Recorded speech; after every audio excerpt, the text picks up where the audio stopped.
اور پھر جب ہم استغفار کی بھی بات کرتے ہیں، ہم یہ سمجھتے ہیں کہ صرف اپنے گناہوں سے توبہ کرنے کے لیے ہم استغفار کرتے ہیں۔ اب دیکھیے ہماری بس اوقات مادی مشکلات کا حل بھی استغفار کے اندر ہوتا ہے۔ جیسا کہ امیر المومنین حضرت علی علیہ السلام کے پاس ایک بندہ آیا، وہ عرض کرتا ہے کہ امیر المومنین میں گناہگار ہوں، مجھے کوئی عمل آپ بتائیے۔ آپ نے فرمایا تم استغفار کرو۔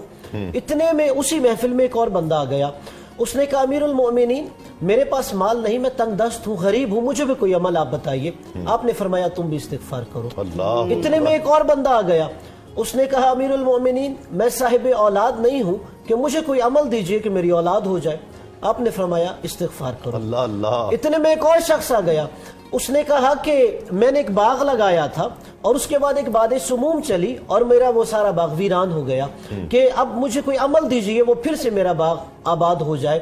آپ نے فرمایا استغفار کرو۔ اتنے میں ایک اور شخص آ گیا، انہوں نے کہا کہ ہم جہاں پر رہتے ہیں وہاں پر قحط سالی ہے اور وہاں بارشیں نہیں برس رہی، ابر رحمت نہیں برس رہا، آپ ہمیں کوئی عمل بتائیے۔ آپ نے فرمایا استغفار کرو۔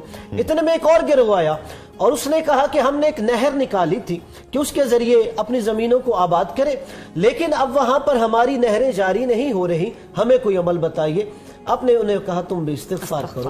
اب وہ جو موجود وہاں اصحاب تھے، جب یہ سارے لوگ چلے گئے، انہوں نے عرض کیا کہ امیر المومنین جتنے بھی لوگ یہاں پر آئے، آپ نے سب کو صرف ایک ہی عمل بتایا کہ استغفار کرو۔ آپ ہر ایک کی اولاد کے لیے الگ عمل بتاتے، مال کے لیے الگ عمل بتاتے، ابر رحمت کے لیے الگ عمل بتاتے، استغفار کے لیے الگ بتاتے۔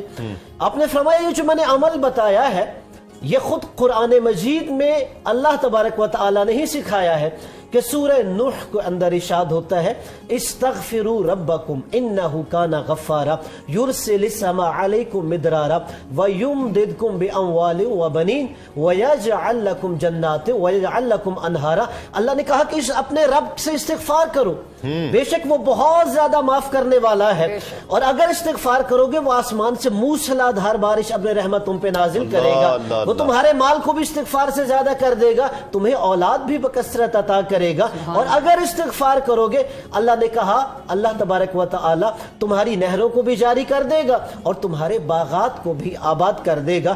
اس لیے ہمیں سمجھنا چاہیے صرف ہم گناہوں سے مغفرت کے لیے استغفار نہیں کرتے، ہم جن پریشانیوں مصیبتوں میں گھرے ہوئے ہیں اس کا ہمارا علاج اسی استغفار کے اندر۔ سبحان اللہ۔